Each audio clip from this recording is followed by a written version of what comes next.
Hola a todos, bienvenidos, bienvenidas a una nueva entrevista y hoy cambiamos de tema, seguimos hablando sobre inversiones, pero continuamos con ese viaje que iniciamos con los dividendos para hablar de otra modalidad de inversión que también nos podría permitir vivir de rentas y por supuesto complementar perfectamente nuestras inversiones inmobiliarias. Estamos hablando de la cartera permanente y lo hacemos de la mano de Jesús Arroyo, también conocido como Alfin Libre, una persona que se ha vuelto experta a esta modalidad de inversión y de hecho vive de sus rentas, de sus ingresos de manera libre financieramente gracias a la cartera permanente, así que os podéis imaginar que esta entrevista también vale su peso en oro. Nos vamos ya con Jesús, pero antes recuerda, como siempre, te puedes suscribir a mi newsletter en el enlace que te dejo por aquí abajo y te vas a llevar de regalo mi libro Vivir de Rentas, en el que en 60 páginas te voy a explicar cómo yo mismo invierto en inmuebles. Y además, muy importante, seguro que ya te habrás enterado, pero por si no lo has hecho,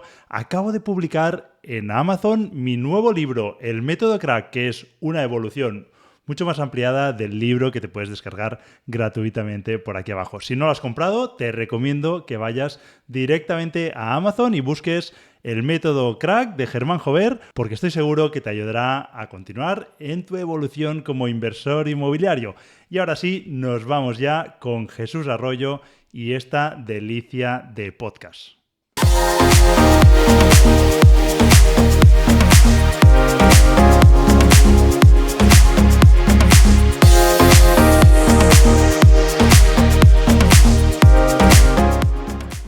Hola a todos, bienvenidos, bienvenidas a una nueva entrevista del podcast de Vivir de Rentas. Y hoy tenemos el honor y el placer de tener con nosotros a Jesús Arroyo. Bienvenido, Jesús. Hola Germán, encantado de estar aquí contigo. Nada, un placer. De hecho, comentábamos antes de empezar a grabar que eras, creo, la segunda persona que viene a hablar de inversión, pero no de inmuebles. Y es que es una inquietud que tengo personal para, bueno, pues para hablar alternativas de inversión. Creo que es bueno tener otras opciones y personalmente me planteo invertir una pequeña parte pues, de mis ingresos o de mi patrimonio, mejor dicho, en alternativas, ¿no? Hablamos, por resumirlas, fondos indexados. De hecho, es algo que siempre he explicado públicamente, que para mis hijos pues es la forma en la que canalizo sus ahorros. Tienen 4 y 1 año y creo que es una forma muy inteligente de hacerlo. Y para mí pues tengo una pequeña aportación ahí, pero más para crear un hábito que no para un método de ahorro, porque la cantidad que aporto es pequeña, pero sí que me planteo incrementarla. Y cuando me planteo eso, digo, vale, ¿qué otras opciones hay? Lógicamente, pues tenemos los dividendos, que también los hemos tocado aquí y creo que tú también has pasado por esa fase, pero además me pareció de forma casual, estaba escuchando una entrevista con Ángel Alegre que te hacía de forma amplia y hablabais también de la cartera permanente y me llamó mucho la atención y dije, oye, quiero saber más de la cartera permanente y bueno, pues si se puede pasar Jesús y charlar sobre ello, pues será estupendo. Así que Jesús, vamos a empezar primero que nada, por si alguien no te conoce, que nos cuentes un poquito quién es Jesús y un poco pues la carrera que has seguido. Pregunta difícil esa, ¿eh? Siempre es muy difícil hablar de lo mismo. Pero bueno, nada, pues yo soy un tío bastante normal que estudió ingeniería informática y trabajé en consultoría bueno, en Cáceres, que es donde estudié la carrera, y luego en Madrid, pero vamos, esa fase duró bastante poco. Enseguida vi que en España no había mucho futuro y además surgieron oportunidades en aquel momento y emigré principalmente también trabajando en consultoría a Brasil y durante bastante más tiempo a Reino Unido. Y allí pues siempre había sido ahorrador, seguía ahorrando, se ganaba muy bien y bueno, llegué a un punto que consideré que tenía suficiente dinero para vivir de él y dejar el trabajo que por aquel entonces ya no me satisfacía. Y nada, es lo que hice. Dejé el trabajo en Inglaterra, fui a viajar, estuve casi 2 años dando una vuelta al mundo y después, pues ya más intermitentemente, pues de España, pues he seguido viajando también por periodos bastante largos. Y nada, empecé un blog en 2018 que se llama alfilibre.net para hablar sobre libertad financiera y luego derivo también en inversión y demás. Y nada, hasta ahora llevo con eso y la verdad que muy ilusionado y siempre hay cosas nuevas y me encanta seguir con el proyecto del blog. Genial, Jesús. Iremos profundizando sobre todo esto que nos has comentado a lo largo de la entrevista. Me gustaría leer una frase que saqué de esta entrevista con Ángel, en la que decías textualmente, cito, lo mejor que puede comprar el dinero es tiempo y hay que empezar a ver el dinero como tiempo potencial. esta compra me ha costado generarla tantas horas de mi tiempo o este dinero me podrá dar tanto tiempo de libertad viviendo en Tailandia o donde sea. A lo mejor una compra de 20 euros puede parecer poco, pero si lo comparas con un día más de vida en Tailandia, quizás es más fácil tomar la decisión de hacer ese gasto o no. Parece, bueno, esta frase incluye, ¿no?, una filosofía de vida también. Yo creo que es muy potente y describe muy bien un poco lo que nos has trasladado de lo que has ido haciendo en los últimos años. No sé si te has planteado desde que tomaste esa decisión de, oye, vivir de pues, el dinero que habías ahorrado, de tus rendimientos, luego veremos cómo lo has conseguido. De hecho, este podcast se llama Vivir de Rentas.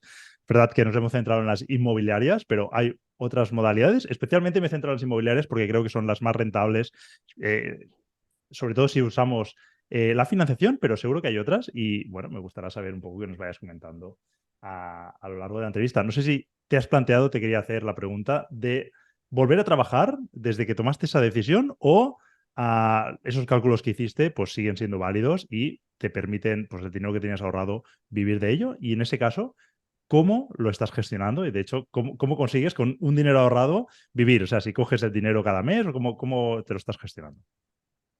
Claro, bueno, lo que dices, o sea, yo cuando no sabía nada de todo esto, pues yo creo que tenía en la mente lo que quizá tiene la mayor parte de la gente, ¿no? Que, digamos, para poder vivir algún día de tu patrimonio, pues haces un montón, lo pones ahí todo junto y luego vas tirando de ahí. Y claro, pues tienes que hacer los cálculos hasta que se acabe, ¿no? No te das cuenta de que lo puedes invertir y invirtiéndolo, pues el propio capital genera más capital, y los que llamamos las retas, ¿no? Y entonces no tiras tanto del principal, sino que tiras simplemente de las retas y con eso es suficiente para vivir, ¿no? Entonces, yo las cuentas que me hacía quizá cuando dejé el trabajo, luego me he ido dando cuenta de que eran un poco optimistas, o sea, he ido rebajando mi, la cantidad que yo veo que se puede sacar del patrimonio. O sea, que yo creo que es algo que pasa habitualmente, que somos más optimistas sobre lo que nos puede dar de luego la realidad, porque luego empiezas a ver, se empiezan a cortar esquinitas por aquí y por allá y es menos. Aún así, sigue siendo viable hasta el día de hoy. De hecho, sigo teniendo bastante margen de seguridad, o sea que de momento el plan pues está en marcha, pero bueno, creo que también nunca, o sea, decimos a veces, soy libre financieramente. Yo creo que es bastante atrevido ese término, ¿no? Yo creo que podemos decir con mucho que creo que soy, porque hasta que no llegas al punto de estar en tu lecho de muerte no lo vas a saber, porque en cualquier momento, además, por mucho patrimonio que tengas, pues se puede ir todo al garete y ya está. Entonces, hay que ser un poco optimistas para decir, bueno, creo que ya tengo suficiente, pero nunca perder la perspectiva de que, bueno, que nunca lo sabes 100% del todo. Yo hasta ahora bien y sigo, creo que fue una idea, o sea, totalmente buena, no me he repetido en ningún momento y en ningún momento he pensado en volver a trabajar como asalariado. O sea, creo que no, ya me he acostumbrado a otro nivel de libertad y veo complicado que me sienten a gusto trabajando para otro. Lo que sí, después también de una fase más de expansión, de hacer todo aquello que quería hacer, que digamos vives oprimido, ¿no? Atado ahí por tu trabajo limitado de tiempo geográficamente y demás, pues después de un tiempo de eso, de viajar, de tal, sí que cada vez me ha ido apeteciendo dedicar más tiempo a labores productivas, constructivas y demás. Y lo he ido canalizando a través del blog. O sea, el blog al principio comenzó más como una manera de expresarme, de compartir, de todas aquellas ideas de que no estaban tan difundidas, ahora cada vez se han difundido más, ¿no? Pero en aquel momento pues yo veía que había una necesidad y cada vez he ido queriendo, o sea, me ha ido pidiendo el cuerpo dedicarle más tiempo, hacer más cosas productivas. Y ahora pues es que cada vez me apetece más dedicarle tiempo a eso, a crear, porque también te das cuenta de que todo el tiempo, digamos, en modo hedonista no es satisfactorio. O sea, a mí me gusta tener un balance, o sea, un periodo de estar pues quizá más viajando, que es lo que a mí me gusta además, pero luego otro periodo digamos, de concentración, de creación, de meterte en tu cueva y hacer cosas. Y creo que esa combinación, por lo menos para mí, es lo más satisfactorio. O sea, no lo haría de otra manera, aunque es que da igual, aunque tuviera 10 veces más dinero. Creo que lo haría igual.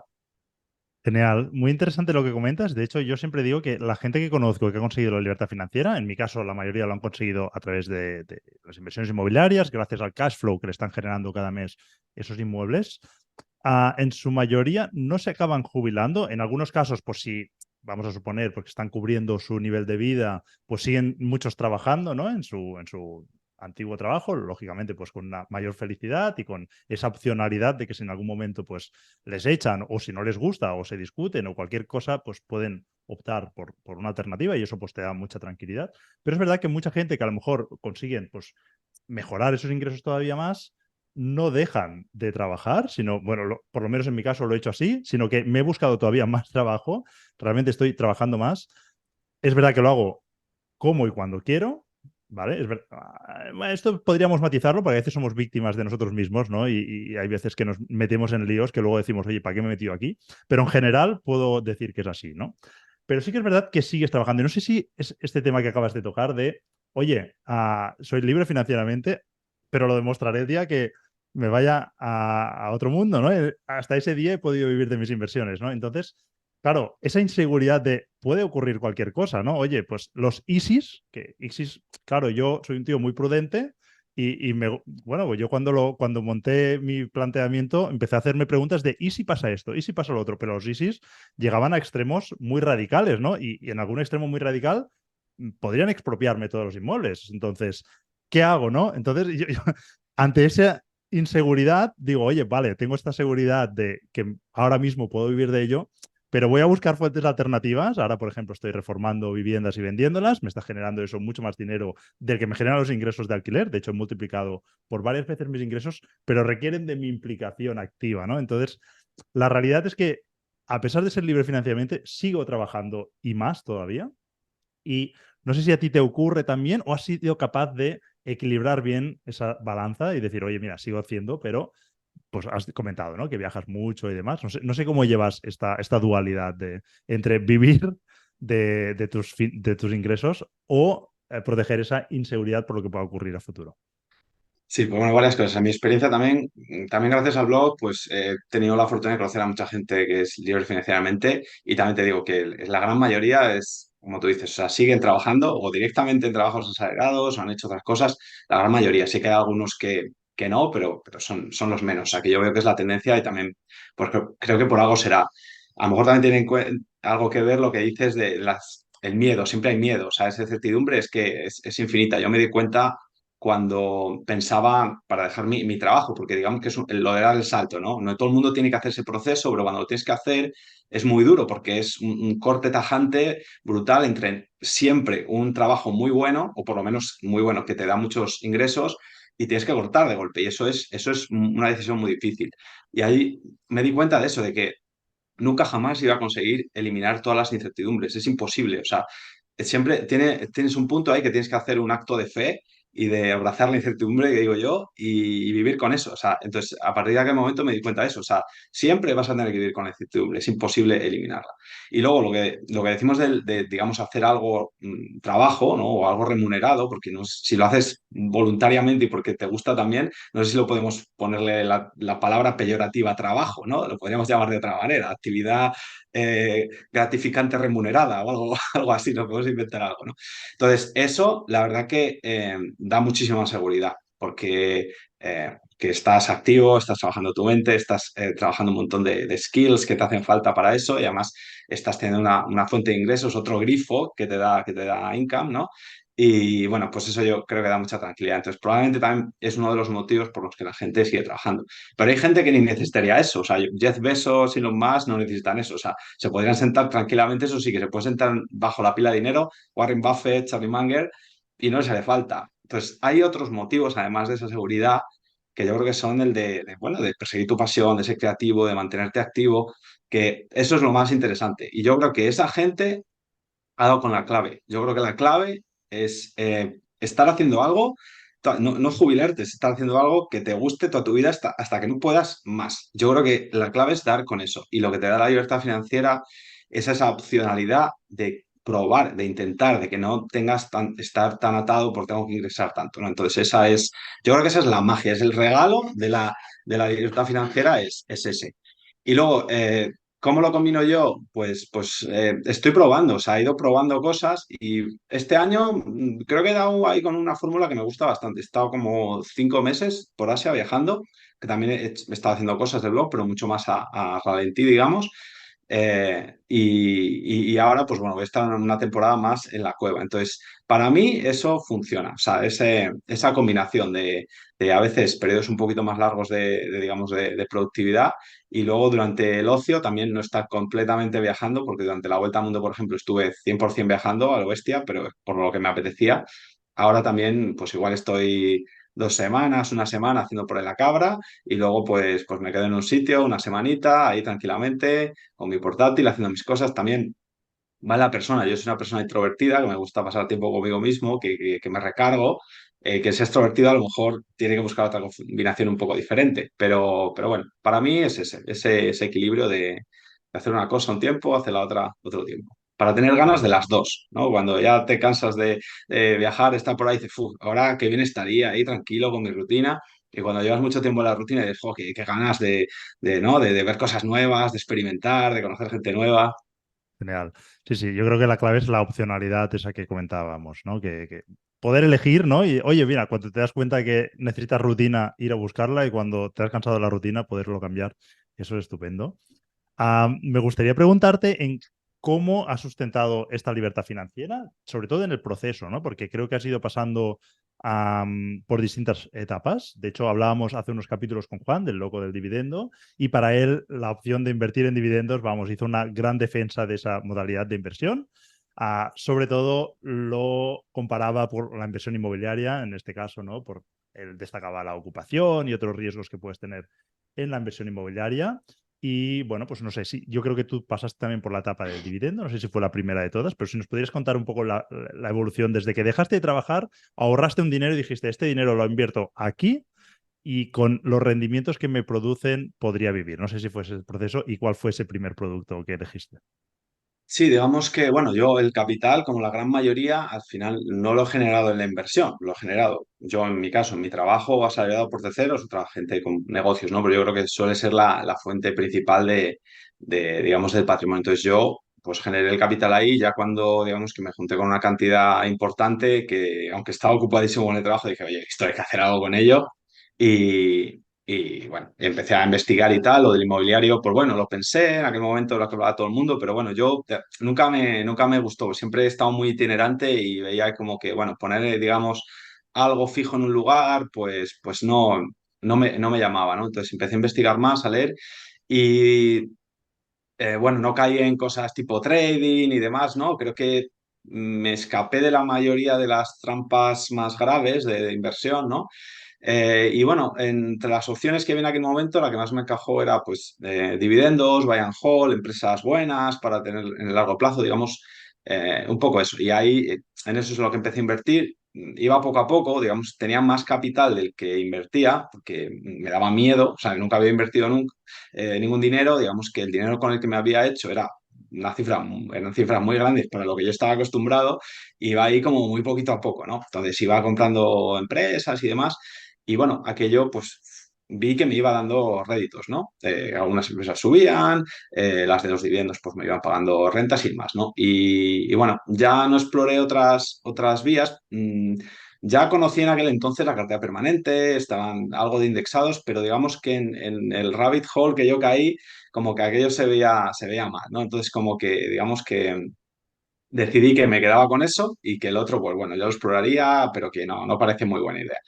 Y nada, pues eso, seguí invirtiendo principalmente en dividendos, ¿no? Anotando ahí pues los dividendos que tenía, que obtenía mes a mes y demás, haciendo mis cuentas, porque no, digamos que mi plan era ir invirtiendo poco a poco según fuera analizando empresas y encontrando buenas oportunidades. Tenía mucha liquidez y poquito a poco ese montón de liquidez lo iba pasando a dividendos. Pero bueno, ya me daba cifras que yo digo, bueno, ya puedo ir tirando esto para vivir y con lo que tengo que me falta por invertir pues esto pues lo voy a ir haciendo crecer más, ¿no? Y ahí es cuando ya decidí, bueno, oye, ya es una cifra razonable, tengo suficiente y demás, y ahí es cuando dejé el trabajo y seguí poco a poco pues invirtiendo en dividendos. Muy bien. Entiendo que o sea, la forma de vivir de rentas invirtiendo en dividendos sería que tú vas poniendo el dinero que ahorras, si es que te sobra, en nuevas empresas que paguen dividendos y del dividendo vas viviendo o cómo sería el proceso. Por lo menos, Sí, ¿cómo, la cómo lo idea, planteaste tú? Sí, sí, no, la idea de la estrategia de dividendos es esa, ¿no? Tú vas comprando esas empresas que te dan un dividendo que, bueno, que estimas que es seguro o que va a ser creciente, aunque, bueno, hay diferentes tipos de empresas, pero la idea es ir viviendo de ese dividendo que te dan y no tocar el principal. O sea, la empresa eh, fluctuará su precio, pero a ti lo que te importa es el dividendo, ¿no? Digamos que te abstraes del precio y te quedas con el dividendo. Eso tiene la ventaja respecto a lo mejor invertir en un indexado puro de renta variable, de que la empresa de dividendo te amortigua esa volatilidad, porque el gran problema de la renta variable es que o sea, luce mucho, ¿no? Porque los rendimientos a largo plazo de media pues, son muy buenos, pero luego pagas el precio de una alta volatilidad, pero alta de en plan caídas de hasta 50%, periodos drawdown bajo el agua, a lo mejor 10 15 años. Y claro, eso es muy doloroso, sobre todo con patrimonios grandes, porque eso duele mucho. Entonces, el dividendo que te hace, pues que como la empresa, si es una buena empresa, va a intentar mantener el dividendo. Entonces, aunque digamos sus ingresos caigan o su cotización caiga un 50%, pues teóricamente el dividendo no lo va a tocar, incluso lo va a mantener, lo va a seguir subiendo poquito a poco, ¿no? Entonces, eso, tus rentas, imagínate, eh, tú tienes unas rentas de 2.000 euros por dividendos al mes, viene una crisis, tu cartera en valor, las empresas caen un 40%, pero tus dividendos no van a caer un 40%. A lo mejor alguna te recorta, otra tal, entonces de 2.000 pues en vez de caer a 1.000 o 1.200 pues te cae alguno 1.700 1.800. Entonces, te ha amortiguado mucho la volatilidad, ¿no? Entonces, eso ayuda a mantenerse más en la estrategia. Y aparte, pues que el dividendo es algo que tocas, ¿no? Tocas, entonces eso, pues te hace falta, es como las rentas también del inmobiliario, ¿no? Lo tocas, entonces, bueno, como que te hace sentir mejor. Entonces, esa es la idea y, bueno, la parte buena de la estrategia, ¿no? Genial. Ahora te preguntaré por la parte mala, aunque tengo algunas dudas que a lo mejor ya tocan parte de la parte mala. La primera es la irregularidad del cobro de dividendos. Al final estamos acostumbrados, cuando buscamos vivir de rentas, buscamos un ingreso estable, ¿no? O predecible por lo menos. Bueno, a lo mejor predecible puede serlo, porque si miras la política de distribución de dividendos, pues puedes saber que trimestralmente una empresa te va a pagar X, pero es trimestralmente, no es mensualmente. Entonces ahí entra una gestión de prorratear esos ingresos o cómo se suele gestionar esto. Sí, a ver, yo creo que te tienes que plantear en plan anualizado, ¿no? Pero bueno, yo creo que una persona responsable que se organiza bien las finanzas no es un problema, ¿no? No creo que los que hacemos esto nos caractericemos por no llegar al final de mes. O sea, yo creo que es capaz de planearte más anualmente, ¿no? Hay quien con los dividendos también, pues incluso elige empresas para que más o menos le paguen los dividendos repartidos a lo largo del año. Yo creo que no es necesario. O sea, si lo que te digo, o sea, creo que si no es capaz de hacer un presupuesto más o menos anual, pues creo que tienes problemas mayores, ¿no? Entonces, eso no me parece un problema, la verdad. Genial. Y el segundo punto que te quería tocar aquí, a lo mejor es más problemático, aunque es posible que con la cartera permanente sea similar. Las rentabilidades que vamos a obtener por dividendos, por lo menos de entrada, quizá con dividendos crecientes esta rentabilidad pues, puede acabar siendo mucho mayor, pero de entrada las rentabilidades requieren de una importante inversión para que podamos vivir de esos rendimientos, ¿no? Entonces, más o menos, ¿qué cantidades se deberían de tener? ¿Qué cálculos se hacen para tener un ingreso? No sé, si lo puedes cuantificar de, oye, para cobrar 2.000 euros al mes deberías de invertir 1 millón de euros, no lo sé, por decir alguna cifra. Bueno, es que el tema de dividendos es muy amplio, ¿no? Entonces aquí también meter empresas de dividendo hay mil. Hay empresas que dan un dividendo X, pero luego lo recortan. Hay empresas que llegas y están dando un dividendo de 5, 6, 7, 8%, pero que luego, claro, eso es insostenible. A los pocos años, pues lo quitan directamente, ¿no? Y luego, entonces ahí te puedes hacer cuentas un poco extrañas, ¿no? Digo mismo, ¿no? Compras unas cuantas de esas, te están ahí un par de años dando tal y dices, bueno, si es que yo viviendo saco un 7%. Ya, pero vives en una ilusión, ¿no? Y cuando esa ilusión se caiga, pues igual del 7 pues pasas al uno. Y luego hay otras empresas que digamos que tienen una política de dividendos más férrea, ¿no? Que se caracterizan por eso, pues los aristócratas de dividendo y demás, que en Estados Unidos hay una cultura de esto, entonces hay determinadas empresas que, digamos, adquieren un compromiso bastante fuerte de decir, oye, yo el dividendo lo voy a subir siempre, o sea, aunque sea un poquito, que son 0,01 cada año, lo voy subiendo, pero claro. Si tú ya, digamos, filtras por esas empresas y dices, bueno, pues yo solo voy a invertir en estas que me aseguren. Claro, ahí ya las rentabilidades por dividendo bajan mucho. De hecho, un índice de aristócratas del dividendo, pues igual te está dando un 2 y poco de dividendos anualizados, ¿vale? Entonces, eso es lo que puedes esperar. Entonces, claro, con un 2%, pues hazte las cuentas, ¿no? Si necesitas 20.000 euros, pues necesitas 1 millón, ¿vale? Para obtener esos 20.000 euros. Y yo luego no me haría cuentas de que es que eso va a ir creciendo, tal, no sé qué, porque no puedes contarlo sobre el principal. Bueno, a ver, sí que puede ir creciendo, ¿vale? Pero a veces que veo que se hacen cuenta, no, es que yo invertí al principio tanto y ahora ya me da un 10% sobre el capital inicial. Yo creo que, bueno, eso puede estar bien para sentirte bien de que está bien invertir y demás, que es correcto, pero tampoco puedes, no sirve para compararnos con otras estrategias, ¿vale? Es un poco como, un poco trampa de comparación. Pero bueno, para lo de vivir, pues yo contaría un poco con eso. O sea, si ahora mismo un 2 y pico por ciento, eso es en esas empresas que sí que es más difícil que te lo recorten. Algunas lo recortarán, pero bueno, va a andar ahí, a lo mejor entre un 2 y medio por ciento, lo que te pueden dar. Genial. Genial, entendido. Entiendo los dos enfoques, los dos extremos, ¿no? Y depende de lo que quiera cada uno. De hecho, la principal ventaja que le vi yo hablando con Juan del loco del dividendo era básicamente la tranquilidad que te puede dar el dividendo. El resto lo veía todo desventajas en cuanto a rentabilidades, a capacidad de apalancarte y demás, pero es cierto, ¿no? Él, de hecho, me hizo una pregunta, me dijo, oye, ¿tú te ves 20 años haciendo lo que haces? También es verdad que yo ahora me meto mucho en el barro, ¿no?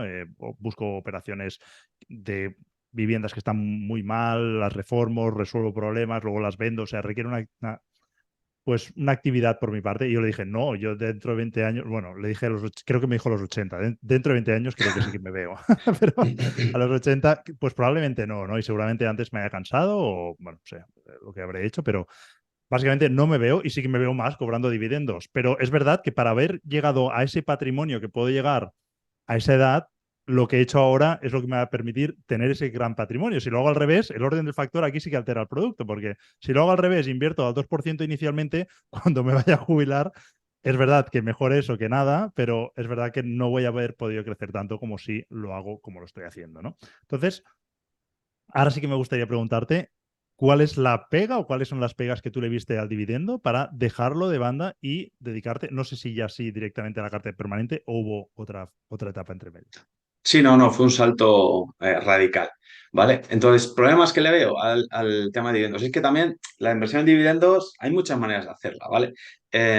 Como se suele hacer, o yo, vamos, yo cuando yo estaba en esto, en los foros y demás, al final no es una política férrea de yo escojo estas empresas aristócratas del dividendo, es solamente estas, si recortan dividendo las saco de mi cartera y tal. Eso el inversor de a pie no lo suele hacer. Entonces, el inversor de a pie lo que suele hacer es analizar empresas con sus propios medios o suscribirse a publicaciones de gente pues, que tiene más tiempo, más conocimientos, e ir comprando en función de esos consejos, con su propio análisis, su propia opinión, y va creando ahí como un compendio de empresas de dividendo, algunas, bueno, ¿no? que se supone que van a crecer porque es que bueno, eran buenas y demás, ¿no? Entonces, esto lo que yo veo y lo que está bastante demostrado es que al final es esa gestión activa, ¿no? De intentar, pues, hacer algo que es mejor que el mercado, de elegir tú y demás,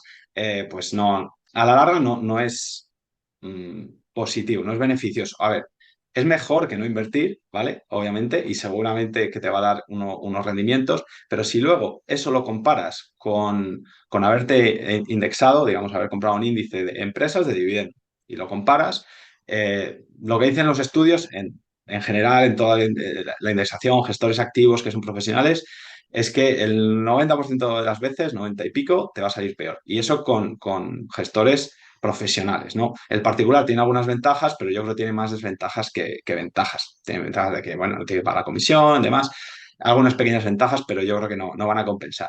Y esto se ve en que siempre hay empresas que, bueno, esto es una empresón, esta empresa es que es buenísima, y luego al tiempo, algunas, no todas, pero algunas ya caen, ya se deja de hablar de esa, y ya las nuevas empresones son otros, ¿no? Y yo esto, que lleva poco tiempo, pues a lo mejor no lo ha visto. Yo ya he ido viendo varias fases de estas y yo me comí algunas también. Entonces, cuando ves que hay empresas que las compras parecen muy buenas, bajan y ya no suben más, ya no vuelven a subir, pues ya se te rompe también un poco el espejismo de decir, no, es que a mí solo me importa el dividendo, ya, solo te importa el dividendo si la empresa al final en algún momento vuelve, pero si te ha bajado un 50 y ya se queda por ahí, o un 30 y se queda por ahí 20 años, pues sí que te importa, porque al final es que has perdido el dinero. Y además, lo que suele pasar también es que cuando suceden ese tipo de cosas es que al final la empresa acaba recortando el dividendo. Y pues bueno, ya, porque no es una obligación contractual, no te tiene que por qué pagar el dividendo, también lo puede recortar, ¿no? Entonces, esa actividad de buscar empresas activamente,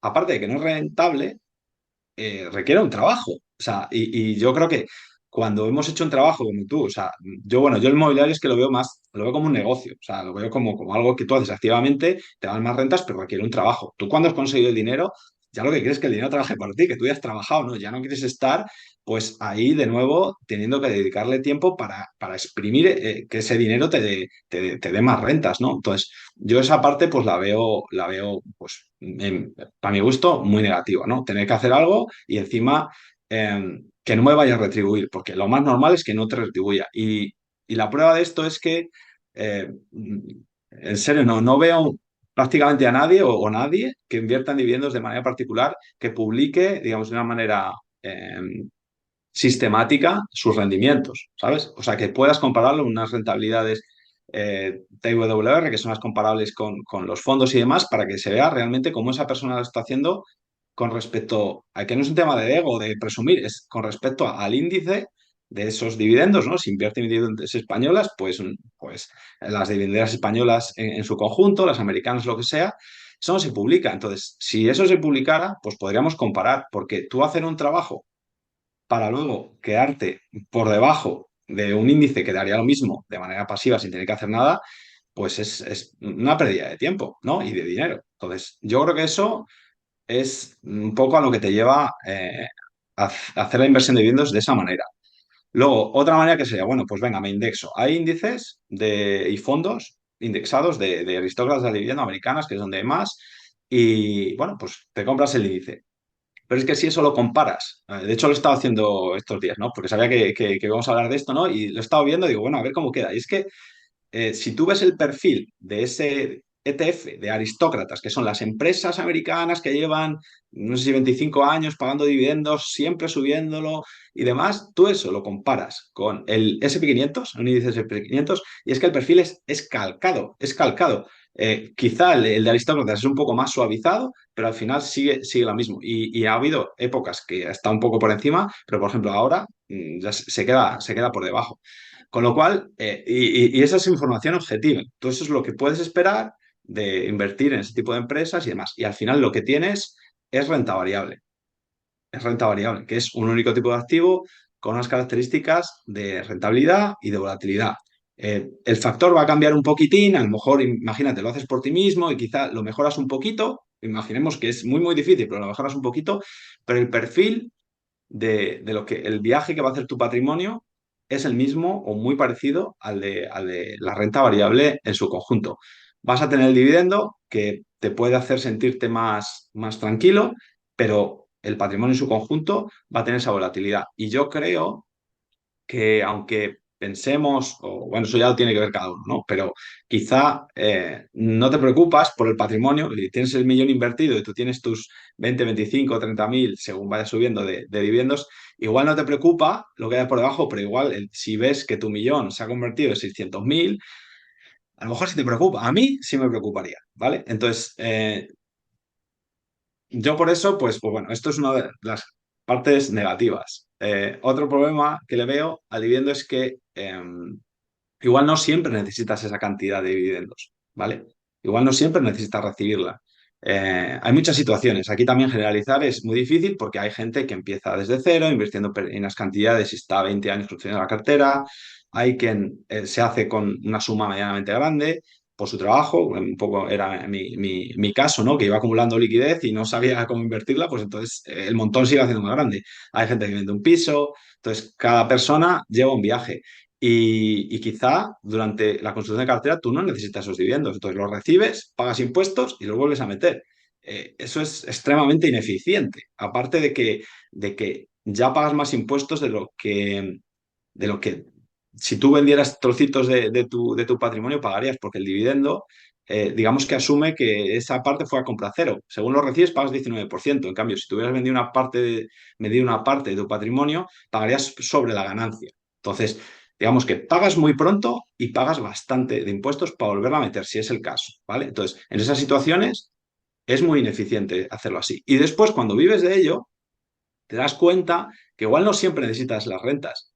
Porque yo en mi caso, pues tuve el tiempo, pero después incluso he hecho cosas, ¿no? Con el blog que me han reportado algunos ingresos y dices, joder, pues entonces este año no hubiera necesitado cobrar dividendos. Entonces, no te da opcionalidad. De nuevo, tú cobras sí o sí, cuando ellos dicen y lo que ellos quieran. Y esto, que puede parecer, joder, ¿te quejas por cobrar? Pues sí, me quejo por cobrar porque no me hace falta. Y si puedo hacerlo de otra manera, sería mejor porque en ese momento no necesito el dinero. Yo prefiero tener la llave del grifo del dinero y decir cuándo sale agua y cuándo no. Porque si lo recibo cuando yo no necesito, estoy pagando más impuestos de los que necesito. Todo esto sí que es muy difícil. Esto sí que ya no lo puedes expresar en un índice. No puedes verlo, ¿no? Porque es una situación personal de cada uno.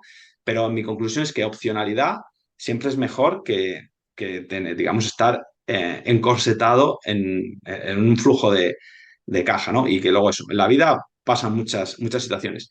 También otra que te puede pasar es que igual no necesitas el principal, vives con tus dividendos y no, es que yo no voy a tocar el patrimonio, pero es que a lo mejor necesitas tocarlo.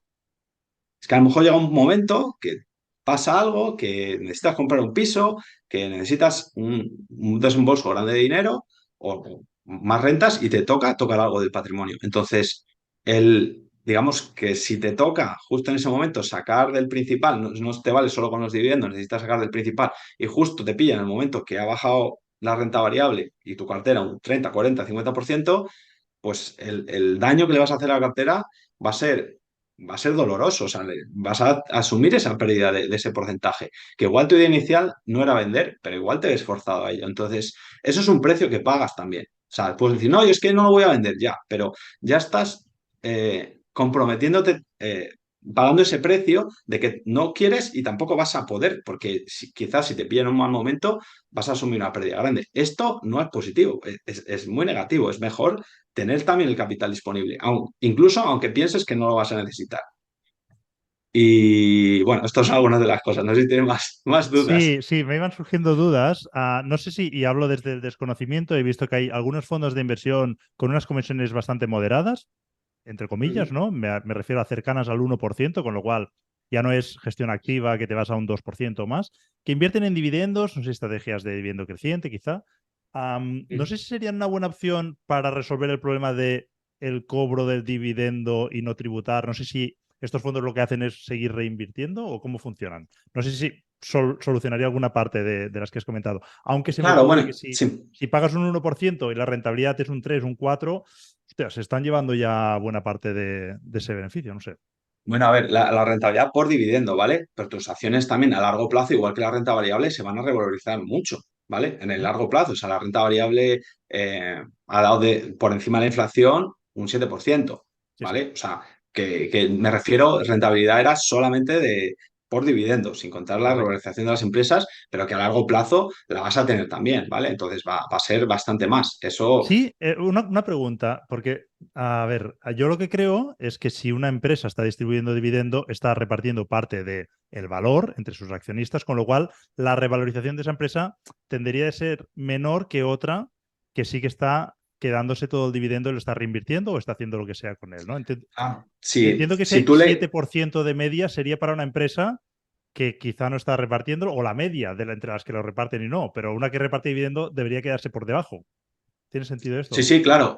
Aquí tienes dos maneras de verlo. Bueno, de hecho hay índices de distribución, que sean los que te dan el dividendo, e índices de acumulación. Ya Acumulación. índices y también fondos como los que te refieres, ¿no? Que hay de distribución y de acumulación. Si tú mides, comparas el de distribución contra el de acumulación, pues obviamente el de acumulación va a crecer más, porque el de ¿Vale? distribución está sacando ese capital, ese dividendo. Entonces, si uno crecía un 7, digamos, pues el que reparte el dividendo pues va a crecer a razón del 5%. O sea, no hay magia, que también a veces esto se pinta un poco, parece que los dividendos es un extra gratis. Pues no, o sea, para comparar, yo cuando te estoy diciendo también que comparas un índice de aristócratas, en ese índice se está asumiendo que cuando se cobra ese dividendo se reinvierte, ¿vale? Por eso va más o menos igual. Si tú le quitaras el dividendo, se quedaría muy por debajo de un índice del SP 500. De hecho, el IBEX 35 también hay, digamos, índices que no tienen en cuenta el dividendo. El IBEX 35 normalmente parece ahí el patito feo siempre porque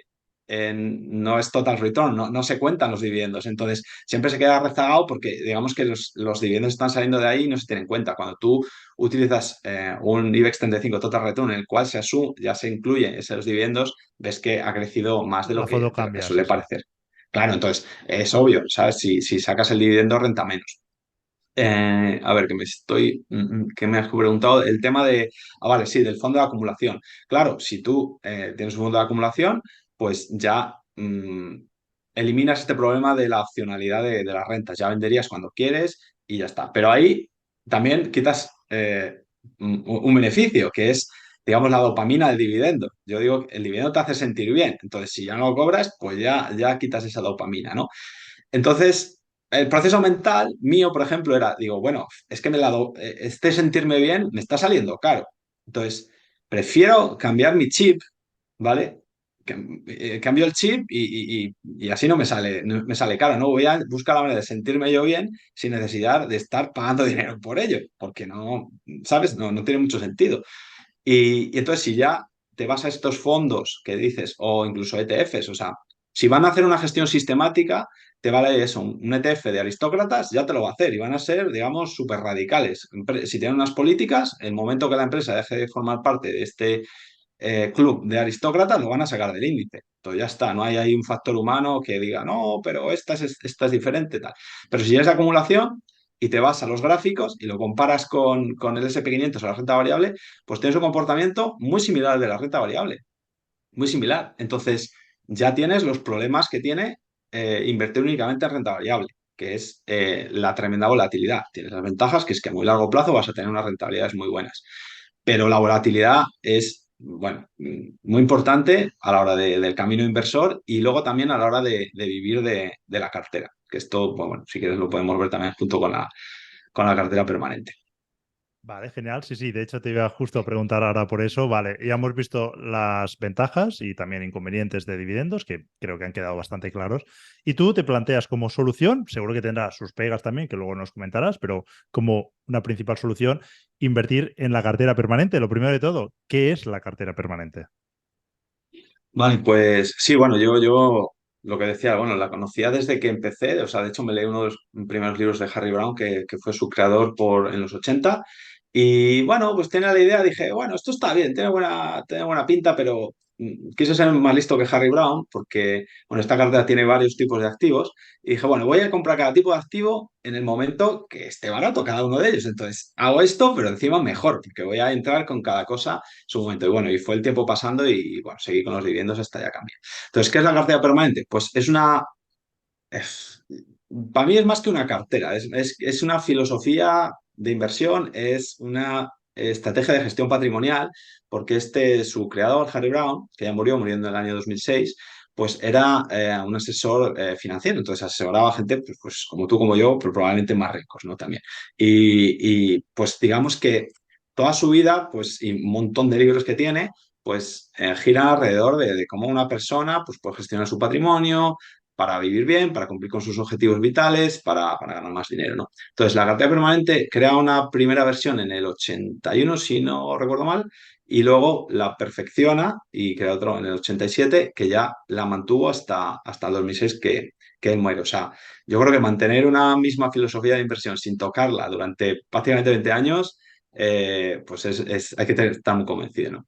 Y lo que más define la cartera permanente es que invierte de una manera muy diversificada por tipos de activo, ¿vale? Que para mí es la manera real de diversificar, ¿no? Porque son, digamos, las piezas del puzzle que más se diferencian entre sí. Entonces, la cartera permanente utiliza cuatro tipos de activos, que son la renta variable, los bonos de largo plazo, el oro y el efectivo, ¿vale? Entonces, la idea en esto es que hay eh, algo que es pues seguro, que es que hay cuatro fuerzas que mueven los ciclos económicos, ¿vale? Entonces, la economía puede estar en periodo de prosperidad, de recesión, y la inflación puede haber en periodo inflacionario o deflacionario. Y luego, pues las combinaciones que se dan de esto. Pero no hay más posibilidades, ¿vale? Eh, lo difícil es saber cuándo se va a dar cada cosa, ¿vale? Pero la idea de la carta de pagamento es tener, digamos, piezas en cada una que favorecen, que se ven favorecidas de cada una de esas situaciones, pues para siempre estar sacando algo de tajada, ¿no? Y después, divide los cuatro activos a partes iguales en un principio, pero claro, eso va a ir fluctuando, ¿no? Y hay unas bandas de rebalanceo a partir de las cuales si un activo crece mucho, pues digamos que vendemos una parte y compramos de los que han bajado más, ¿no? Y de esta manera pues no nos aseguramos de que estar comprando en el pico, o sea, vendiendo en el pico ni comprando en el fondo, pero digamos que lo que vendemos es más posible que esté cerca de estar caro y lo que compramos pues esté más cerca de estar barato. Entonces también juega un poquito con este momento.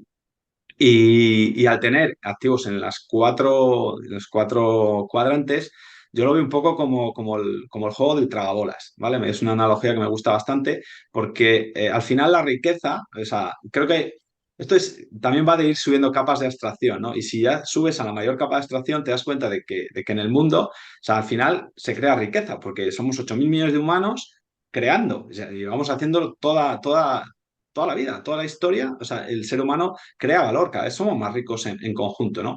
Entonces, si esto es así, la idea es capturarlo, ¿no? Entonces, lo que pasa con la inversión es que, digamos, que en el juego del tragabolas las bolas a veces van para un lado, a veces van para otro, entonces si tú te quedas con el hipopótamo amarillo todo el rato, pues a veces te vendrán muchas bolas y te inflarás, pero igual te tiras un montón de tiempo ahí que no comes nada. Y en el tablero cada vez van entrando más bolas en realidad, o sea, es un juego de suma positiva, que esto es genial, pero paradójicamente a veces que te puedes quedar en momentos de sequía muy largos y pues ya te pones nervioso y demás. Entonces, lo que hace la carta de permanente es poner igual menos fuerza, le das más flojo a los cuatro, pero le das a los cuatro hipopótamos. Entonces, te aseguras de que siempre vas a estar obteniendo rentabilidad y además, como el juego en sí es de suma positiva, pues cada vez va a ser mayor, ¿no? Y esto es un poco lo que hace la cartera permanente. Y lo hace pues con estos cuatro activos que aparte, tres de ellos son bastante volátiles, la renta variable es volátil, los bonos de largo plazo son volátiles, el oro es bastante volátil y el efectivo no es volátil porque es la unidad de cuenta. Entonces, si tú cuentas algo en algo, pues no es volátil, pero en realidad sí que es volátil también, porque en poder adquisitivo, si nosotros midiéramos el efectivo en poder adquisitivo, también tiene bastante volatilidad, ¿no? Si la renta variable ha caído un 50%, el efectivo en realidad ha subido un 50%, ahora va en 50% más, ¿no? En su poder de compra. Entonces, al final, de alguna manera, los cuatro son bastante volátiles. Y en esta volatilidad, la magia es que es como un efecto de cancelación de ruido, ¿no? Que cuando una cosa sube, otra baja, entonces al final se cancela, ¿no? Y lo curioso de esto es que al final el efecto es que es muy estable. De hecho, si te pones a mirar carteras, yo es la cartera más estable que he visto. Es que no hay ninguna cartera que te vaya a dar menos volatilidad en el largo plazo. ¿Vale? Te sigo contando. Rentabilidad, que es, digamos, aquí la pega, ¿no? Que la mayor gente le vería. La rentabilidad no es tan alta, ¿vale? Pero también no es tanto, muchas veces yo incluido, yo pensaba que la cartera permanente era simplemente para conservar el patrimonio y ya está. Pues digo, bueno, yo quiero ganar más dinero, no me vale con conservarlo y ya está. Pero curiosamente es más rentable, sí que es rentable, no es más rentable de lo que nos pensamos. Entonces, de media ha estado dando un 4% por encima de la inflación, que no es un 7% por encima de la inflación que ha podido dar la rentabilidad en su conjunto, pero es una rentabilidad bastante decente. De hecho, pues muy en línea con la regla del 4%, ¿no? Que solemos comentar. Y luego bueno, tiene varias ventajas. Una primera ventaja es que al tener poca volatilidad, es muy buena para entrar con sumas de dinero que para nosotros sean importantes, porque si no, siempre tienes esa sensación de estar al borde del precipicio, ¿no? Y dices, joder, la renta variable. Y si justo me toca a mí, que ahora viene el periodo este de que baja un 50% y me tiro 10 años digamos, en lateral o en negativo, pues qué mala suerte, ¿no? Entonces, si ese ese precipicio es más bajito y lo peor que te puede pasar es que te baja un 10-15%, pues da menos vértigo y es más fácil, digamos, empezar a invertir con todo cuanto antes. Y ya te digo, no es la situación de todo el mundo. A veces que hay gente que, bueno, que va ahorrando sus 200 euros al mes y los va metiendo y ya está, pero hay gente que vende un piso y tiene que vender 100, 200, 1000 de golpe o lo que sea, ¿no? Entonces, para esto, la cartera permanente es la mejor opción porque es la menos volátil. Y luego, a la hora de vivir de ella, bueno, a ver, tiene el tema de que, a ver, se puede construir de mil maneras también, ¿vale? Esto tiene, bueno, podemos estar hablando 5 horas, pero se puede construir de mil maneras dentro de estos cuatro activos. Puedes, la renta variable, incluso si eres dividendero, pues te puedes hacer una renta variable de dividendos y obtener rentas por ahí. También te la puedes hacer de acumulación para no recibir rentas si es que no quieres. Con los bonos, lo mismo. Puedes estar recibiendo cupón, que también es una renta. Puedes invertirlo a través de un fondo que acumule y no recibes esa renta. El efectivo, puedes tenerlo en un monetario y que no te dé rentas. Puedes tenerlo en depósitos, detrás del tesoro y que te dé rentas, ¿vale? Entonces, tienes bastante con lo que jugar ahí. Y luego, para el tema de vivir de ella, ¿vale? Que suele ser, bueno, una pregunta pues, muy habitual, ¿no? ¿Cómo vives de una cartera permanente? Pues puedes ir tomando lo que necesites de la parte del efectivo, no tienes que vender nada, ¿vale? El dinero está ahí. Si digamos que lo consumes o por los movimientos de mercado, el efectivo llega al 15%, que sería la banda inferior, ahí sí venderías del resto de activos, repondrías todo al 25%, pero bueno, de nuevo tendrías efectivo, ¿no? Entonces esa es la manera de ir viviendo de ella. Y luego, en cuanto a, bueno, una cualidad muy interesante que tiene la cartera permanente, es que, aunque por ejemplo, solemos ver rentabilidades medias de las estrategias y es un poco engañoso. Por ejemplo, lo que estamos diciendo, es que la renta variable, 7% anualizado. Tú ves gráficos también y ves a largo plazo y dices, pues es que esto es la lección obvia, porque no invierte todo el mundo únicamente en renta variable indexado si está. Pero es que la volatilidad también conlleva ahí una pequeña trampa, ¿no? Que es que cuando quieres vivir de ella y tú te pones a hacer análisis, ¿no? De una persona que ha ido sacando un 5%, ese 7% de la renta variable año a año, cuando te pones a hacer eso, entonces la cartera se consume muy rápido, porque en esa volatilidad, si sigues sacando ese 7% cuando la cartera ha tenido periodos malos, le haces tanto daño que te pasas 5 6 7 8 años sacando ese 6% y cuando llega el momento de tirar, que ahí sí tira con mucha fuerza, ya no queda casi nada ahí y ya, digamos que ya no, nunca logra recuperar. Entonces, la cartera permanente, como tiene menos volatilidad, esos periodos malos que tú sigues sacando igual para vivir, le haces menos daño y al final la recuperación es mejor. De hecho, hay unos ratios que se llaman eh, tasa segura de retiro y tasa perpetua de retiro, que son haciendo simulaciones históricamente de cuánto podrías haber sacado. La tasa perpetua es cuánto podrías sacar, digamos, cualquier persona, la persona con peor, más mala suerte del mundo, o sea, yo, que siempre soy ese, cuánto hubiera podido sacar y al cabo de los años que tú le pongas, 30, yo suelo ponerle 40. Al cabo de 40 años seguiría teniendo el mismo patrimonio inicial más la inflación, ¿vale? Si tú haces eso, la cartera permanente es la cartera que más dinero te permite sacar, o sea, conservando tu ¿Qué patrimonio, ¿vale? porcentaje Incluso sería? más. La última vez que lo miré, yo solo utilizo una web que la recomiendo que se llama Portfolio Charts, que analiza esto de una manera magistral, además un montón de carteras, porque bueno, cuando hablo de cartera permanente, ahí particularmente es la que más me gusta, pero hay otras maneras de combinar diferentes activos que son muy buenas. Esta web las analiza también y ahí puedes darle como tú el toque que tú quieras también, quizá a ti personalmente te apetece tener una cartera un poquito más rentable, un poquito más volátil, lo que sea. Y en esta cartera, la última vez que lo vi la cartera permanente, pues es que esta tasa perpetua está dando un 4%, o sea, históricamente había dado un 4%. También aquí la configuración es infinita, puedes configurarlo por diferentes países, renta variable americana, tal. Bueno, hay muchas maneras de verlo, ¿vale? Pero yo sería incluso más conservador, menos de un 4, un 3%, lo que sea. Pero sí que daba más, ahora de memoria antes de decir, pero claramente daba bastante más que tener renta variable pura. Y este efecto es muy curioso, porque al final tú lo que quieres es poder vivir de la cartera, ¿no? Genial. Se me han ido ocurriendo dudas, no te quería interrumpir, pero la verdad que me parecía muy interesante. Me ha llamado la atención especialmente algo porque Yo venía con la idea de, oye, la cartera permanente es esto, pero en cambio has dado opciones cuando has comentado, por ejemplo, la parte de los bonos, la parte de renta variable. Dices, oye, si eres dividendero, podrías invertir en empresas de dividendos. Si eres... Entonces, si tienes esas opciones, también la rentabilidad que va a obtener una persona con una cartera permanente es distinta que la que va a tener otra persona con una cartera permanente. Yo pensaba que la cartera permanente era algo así como global. Bueno, ahora has matizado en tema de países, ¿no? Que quizá sería, no sé si invierte en índices o por qué hay esta opcionalidad y qué podemos esperar. O sea, ¿qué parte de gestión activa hay por nuestra parte?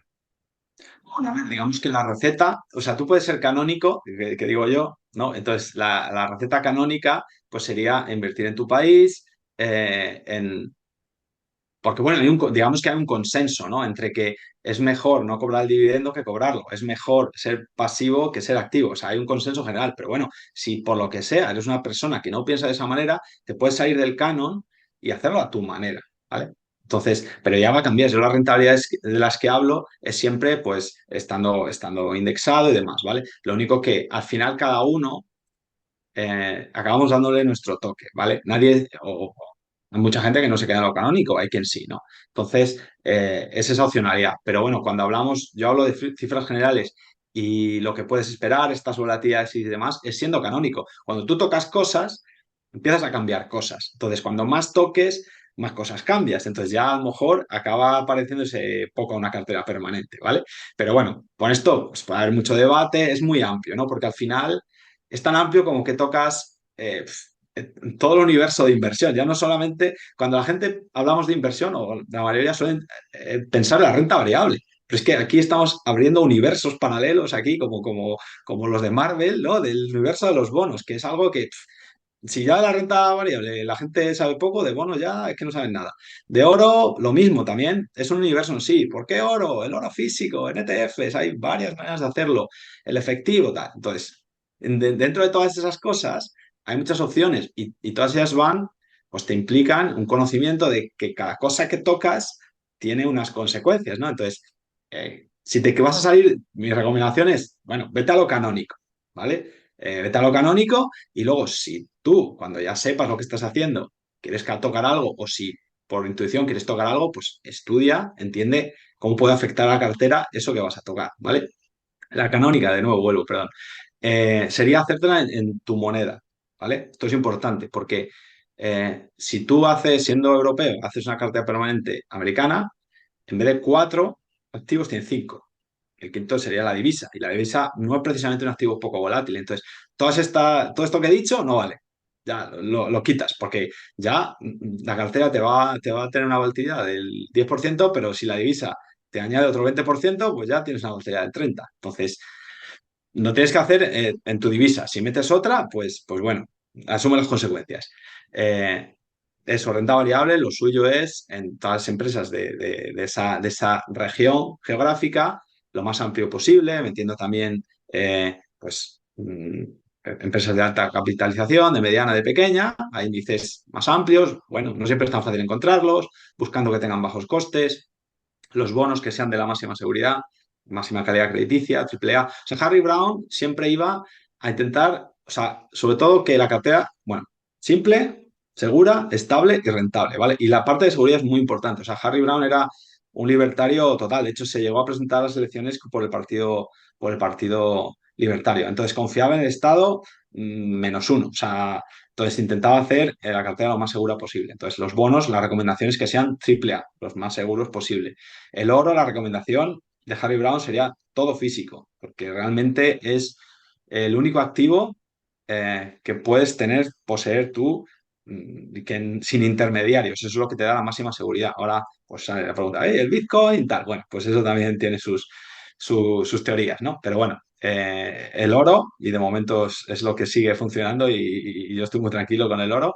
Teóricamente, todo en físico. Esto tiene unas implicaciones, ¿no? Entonces, normalmente, pues decir, joder, yo es que todo en físico, no sé, a lo mejor un poquito. Bueno, pues ahí ya vamos haciendo cositas, ¿no? Pero bueno, lo canónico sería eso. Y el efectivo, obviamente también tu divisa, y en principio en letras del tesoro, eh, de menos de un año, que son las letras, ¿no? Y a ser posible de la mayor calidad crediticia. En nuestro caso, En principio serían alemanas, pero ahora mismo pues es complicado comprar letras alemanas. De hecho, desde España no podemos comprarlas directamente al Tesoro alemán, ¿no? Entonces, al final, bueno, tienes que ir buscando alternativas o hacerlo lo mejor posible dentro de las posibilidades que tengas. Genial. En mi caso me interesa especialmente la versión original, nada de experimentos. Yo ya tuve mi época, a diferencia tuya, yo sí que pasé por la época del trading, de la bolsa, y estuve experimentando durante 10 años para llegar a la conclusión de, oye, no creo que pueda hacerlo mejor que el mercado. Y si lo puedo hacer, no me apetece dedicarle el tiempo que eso requiere, porque le dediqué muchas horas. En cambio, mi enfoque es, oye, yo tengo unas inversiones y es importante entender este concepto, inversiones en viviendas que destino a alquiler y quiero que sean pasivas o se asemejen lo máximo posible a pasivas y cada vez los movimientos que hago en esa parte de mi patrimonio es que sea más pasivo, ¿no? Las decisiones que tomo es para que vayan más en esa dirección. Y luego tengo un negocio, que no es una inversión, en la que reformo viviendas, las vendo, me mancho más, pero obtengo rentabilidades muy superiores a las que estamos comentando. Yo lo que busco es, cuando me salgo de ese negocio, busco inversiones y que por lo tanto yo no tenga que estar encima, que sean lo más pasivos posibles, con lo cual la cartera permanente, yo si me la planteo, sería sobre todo, oye, esta versión original en la que yo invierto en base a unas reglas y me olvido, ¿no? Entonces, basándonos en esto, en esta idea, me gustaría preguntarte aquí en España si quiero invertir de forma sencilla, ¿cuál sería la recomendación? ¿Compro un fondo? Porque he visto, de hecho, que hay algún fondo que replica la cartera permanente. ¿Ese sería un camino lógico? ¿O a lo mejor las comisiones no me justifican ese paso y hay alguna forma sencilla de que lo pueda hacer cualquier persona? Bueno, aquí sí tienes dos opciones. La vía del fondo, ¿vale? O la vía de hacerlo tú mismo. Yo creo que depende de cada persona, ¿vale? El fondo es una opción válida, ¿vale? Pero eh, con sus pros y sus contras, como todo, ¿vale? Uno de los contras más obvios es el tema del coste, aunque sin ser un fondo caro, ¿vale? O sea, creo que han hecho una gran labor intentar hacer el fondo lo más barato posible. De hecho, las comisiones rondarán el 0,7%, incluso quizá un poco más bajas, ¿vale? Pero bueno, haciéndola tú mismo, yo, por ejemplo, bueno, mi cartera permanente, costes totales 0,10%. Entonces, ahí es un 0,6 de diferencia. Puedes hacerlo incluso más barato, hasta un 0,05 puedes hacer tu cartera o incluso más. Bueno, aquí ya depende las elecciones que tomes a la hora de implementar los activos, ¿vale? Entonces, el coste es un punto, para mi gusto, importante. Yo lo hago yo mismo por eso. A ver, mi sueldo, digamos que es un 4%. Si de un 4% le tengo que quitar un 0,6, pues es una tajada importante, ¿vale? O sea, yo lo miro así, es un 15% de mi sueldo, ¿no? Entonces, ahí ya pica. Le va a picar menos a quien no vea de ello o esté empezando y demás, ¿no? Porque al final el coste es proporcional y el dinero que pagas porque te hagan la gestión es menos, ¿no? Y la gestión que están haciendo es la misma, ¿no? Para mí, pues ya, según va creciendo el patrimonio, cada vez va teniendo menos sentido porque cada vez, digamos, el precio que le pagas al gestor es más alto en dinero, ¿no? Ese es un motivo. Una parte positiva del fondo es eso, que metes el dinero, te olvidas y ya está, ¿no?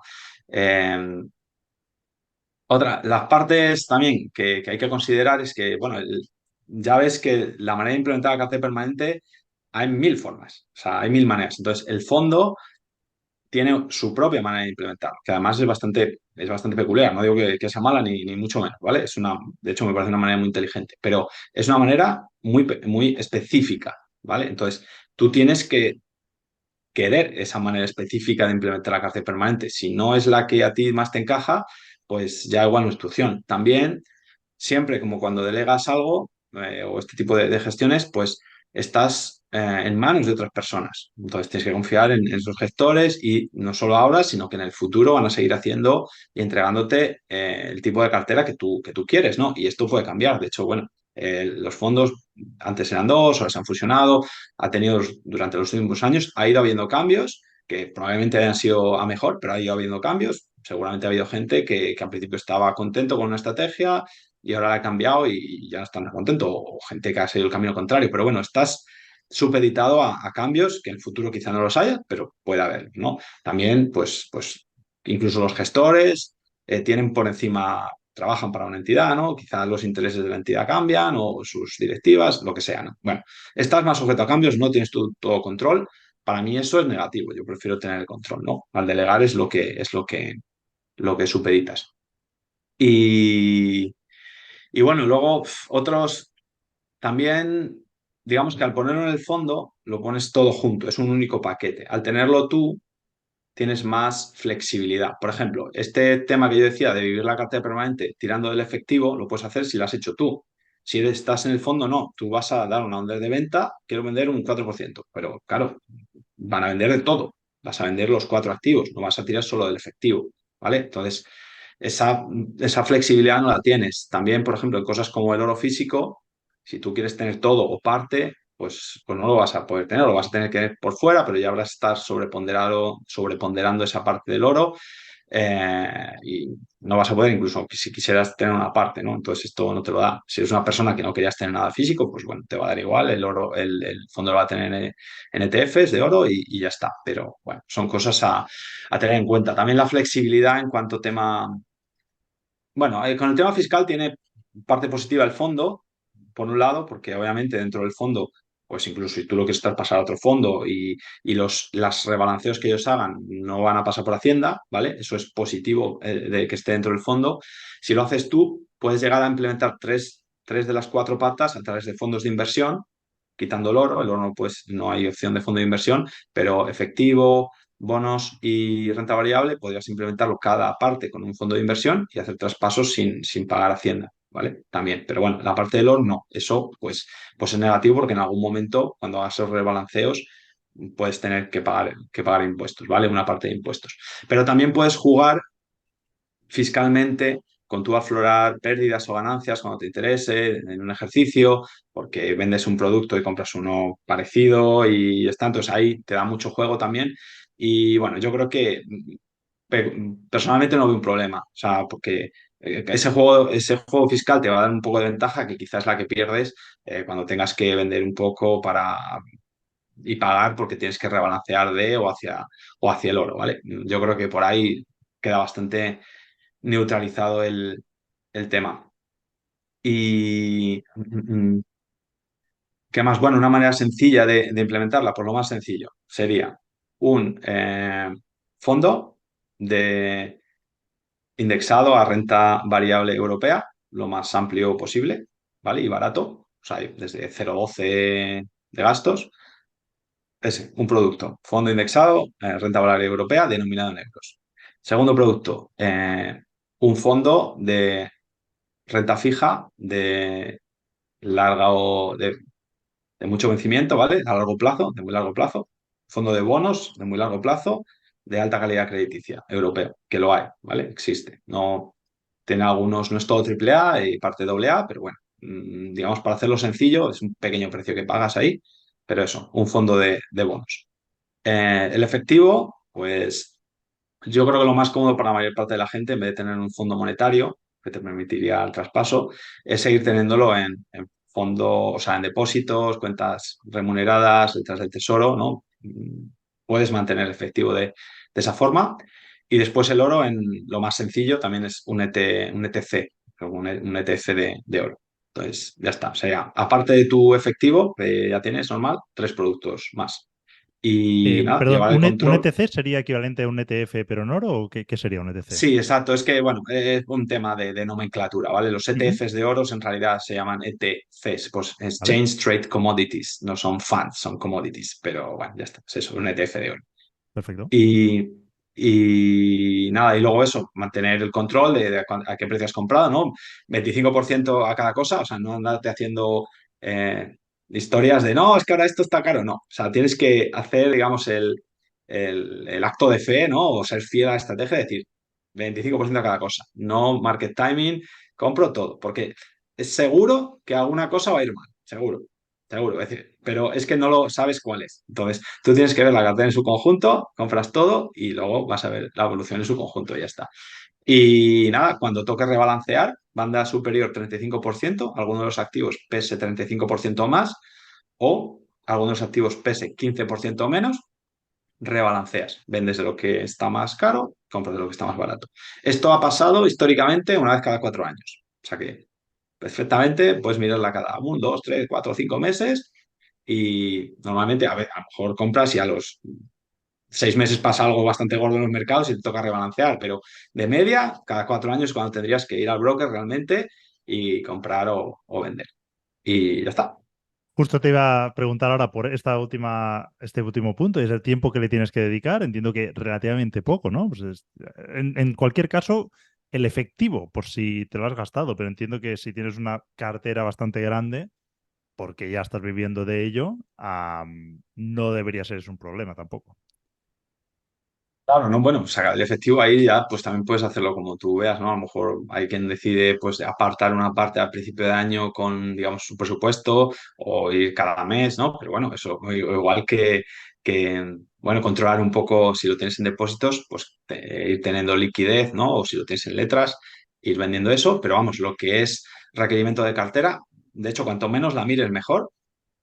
¿Vale? Yo lo hago una vez al mes porque siempre hago mi cierre de mes de todo, ahí una vez al mes, siempre miro todo y además, pues digamos que yo estoy más encima por gusto y porque también divulgo sobre el tema, ¿no? Pero si no divulgara sobre el tema, pues bueno, yo seguiría haciendo mi cierre de mes igual, ¿vale? Eso es impepinable. Pero si lo quieres mirar cada 3 meses, es que no hay problema, o una vez al año. Tú lo miras, incluso no pasa nada. Si se pasan las bandas de rebalanceo y no vendes justo en el 3500 y cuando lo miras algo pesa un 40, no pasa nada, ya está. Pues ahí vendes y listo. O sea, perfectamente te puedes poner el objetivo de mirarlo una vez al año. Yo dudo que haya mucha gente que haga eso, que realmente no tenga curiosidad de mirarlo antes, pero perfectamente una vez al mes. Y el tiempo, pues nada, eh, pues un ratito, ¿vale? O sea que eso una vez que ya la tienes montada, obviamente, hasta que la montas luego, te va a llevar más tiempo porque vas a estar ahí pues dándole vueltas, a ver esto, cómo lo mejoro, o te va a picar la curiosidad de...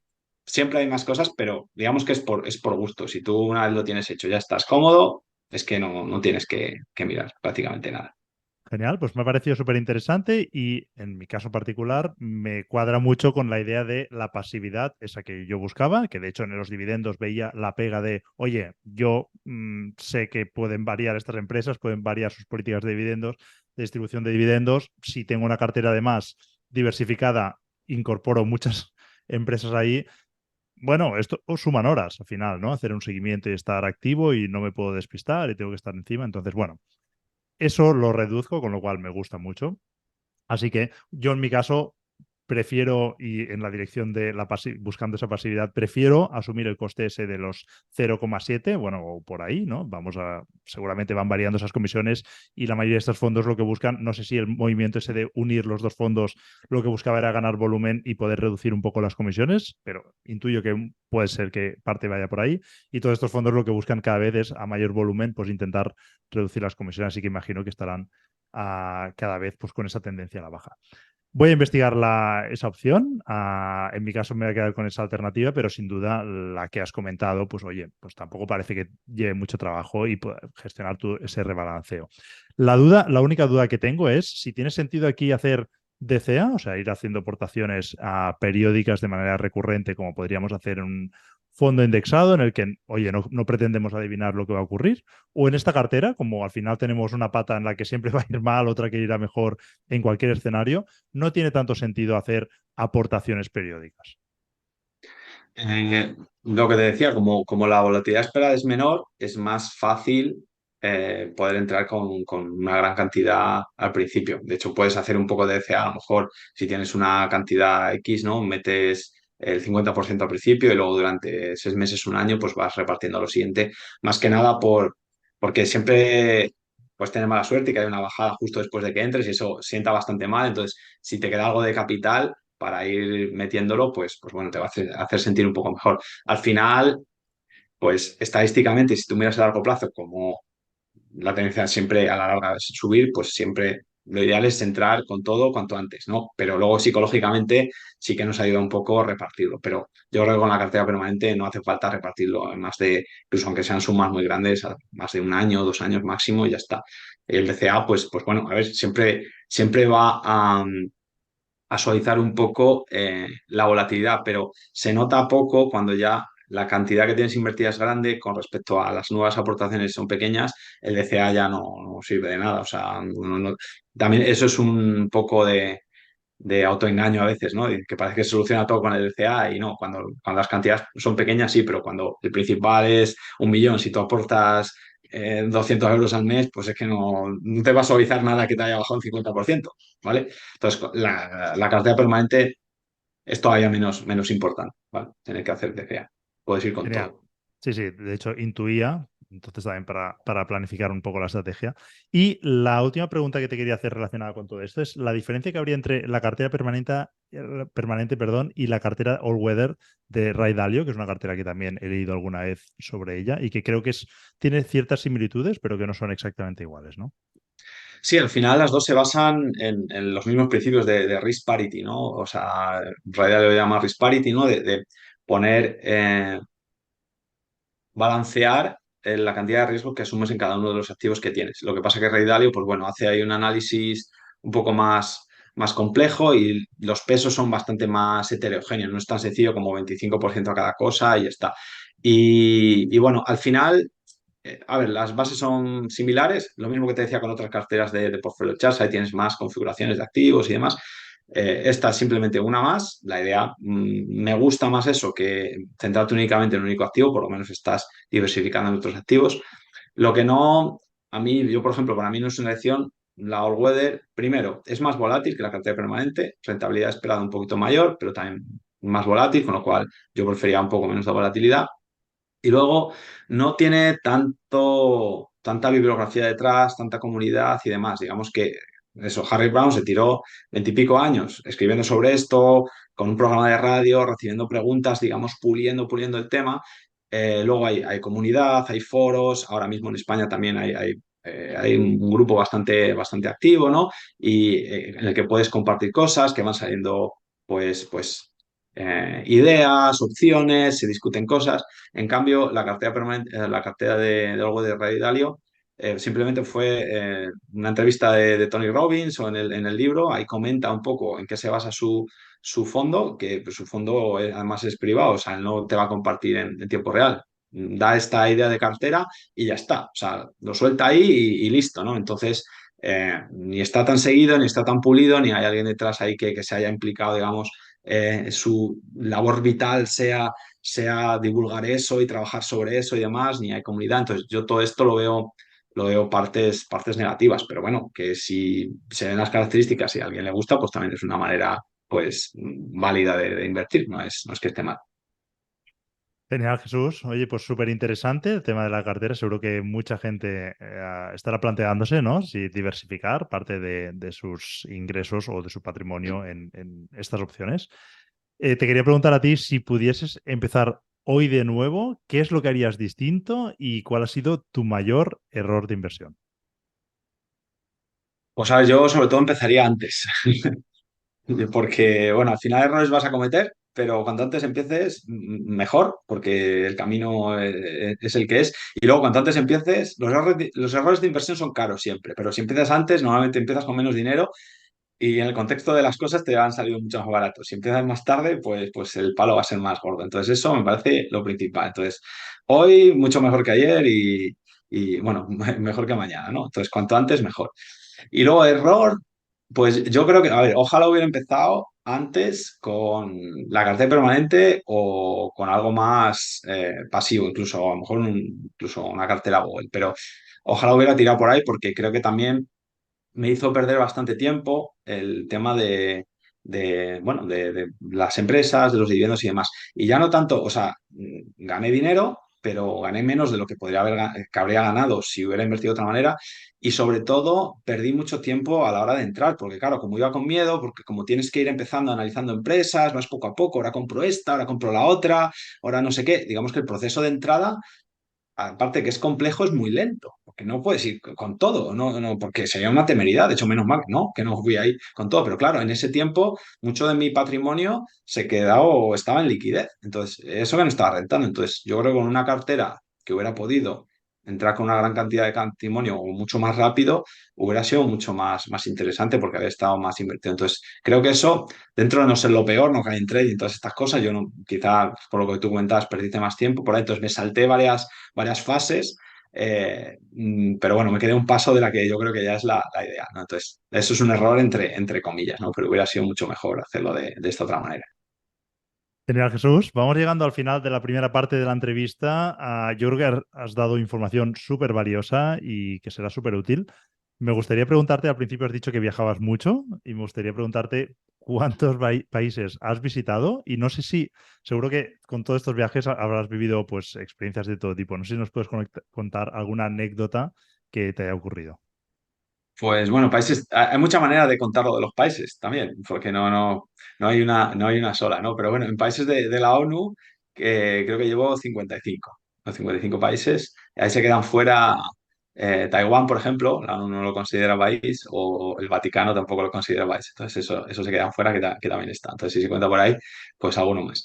Yo utilizo una web que me gusta que se llama Most Traveled People, que ahí, además de dividir el mundo en países, lo dividen como en regiones, en microregiones, y ahí no sé, ya son mil y pico regiones, y también cuentan patrimonios de la humanidad y demás, ¿no? Entonces es una manera de contear ahí los viajeros. De momento llevo eso, a ver si en algún momento llego a los 100.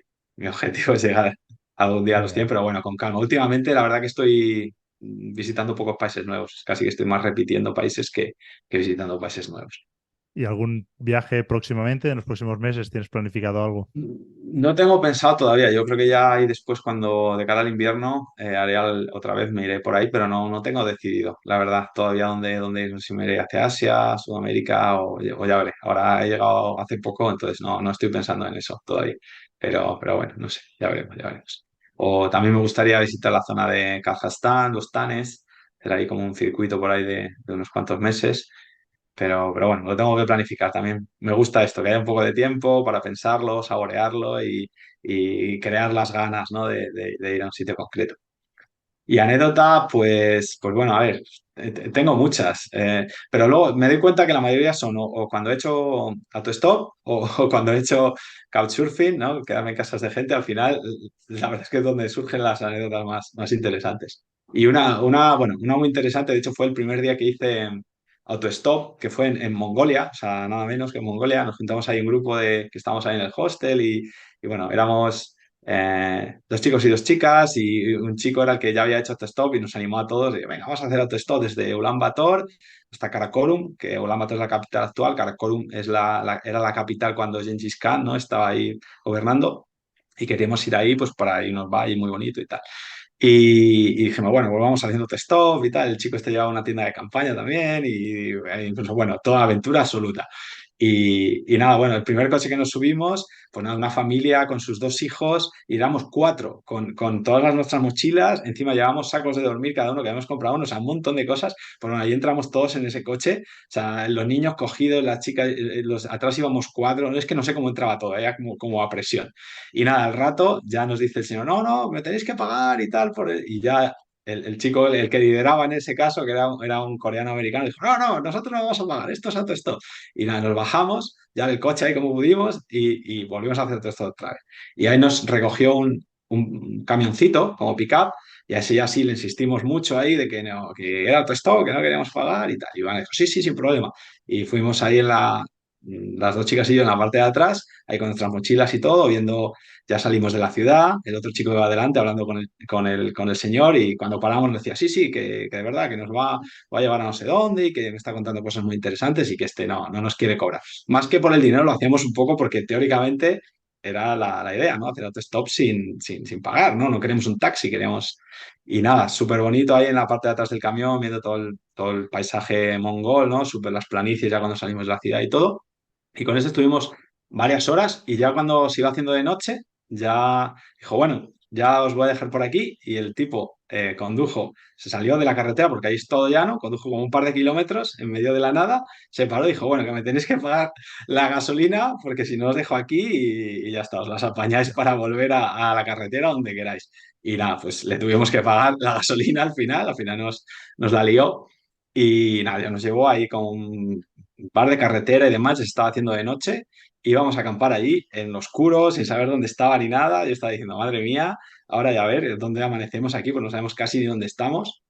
Y al rato apareció un todoterreno. Bueno, Mongolia está bastante mal, ¿vale? O sea, los coches están hechos polvo y todo está bastante mal. Pues apareció un señor ahí con un todoterreno muy nuevo y con alguien que conducía, que decía que era un amigo suyo, que era un chofer, era un chino. Y bueno, le hicimos mucha gracia. Dijo, oh, unos extranjeros aquí, europeos, tal. Y al final nos acabó invitando. Dijo, no, que yo os llevo, os venís conmigo en el coche y os dejo en un hotel y tal, para que no durmiéramos en la tienda de campaña.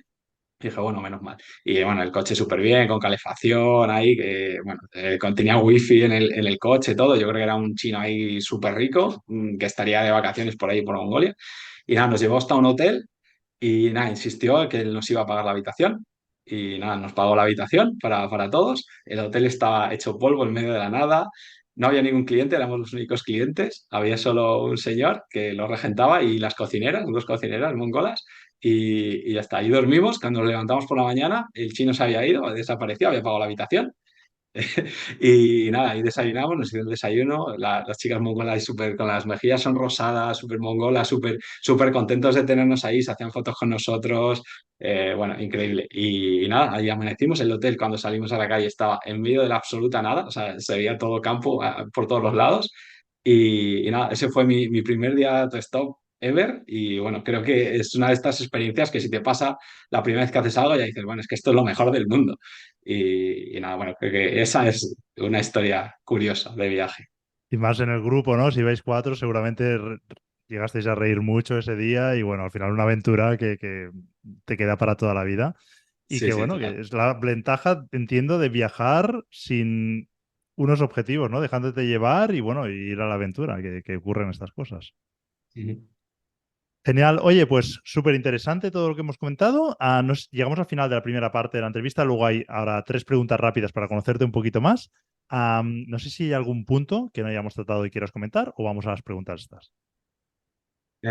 Pues no, creo que no creo que no nos hemos dejado nada del tintero. Creo que he hablado bastante. Genial. Pues vamos allá. A la primera pregunta que siempre os hago es que nos recomiendes un libro que puede ser de inversión o no y el por qué nos lo recomiendas. Bueno, pues quiero recomendar uno de inversión que me parece muy interesante, sobre todo para un primer acercamiento, ¿no? Es de un autor que no es conocido, son una pareja, se llaman Willy Fogg, ¿vale? Son Willy Fogg, es juego de palabras, uno se denomina Willy y el otro Fogg, y tienen varios libros que son muy buenos y, bueno, son muy poco conocidos, pero de verdad a mí me gusta mucho. Y este que os quiero recomendar es que se llama Libertad Financiera con ETFs, ¿vale?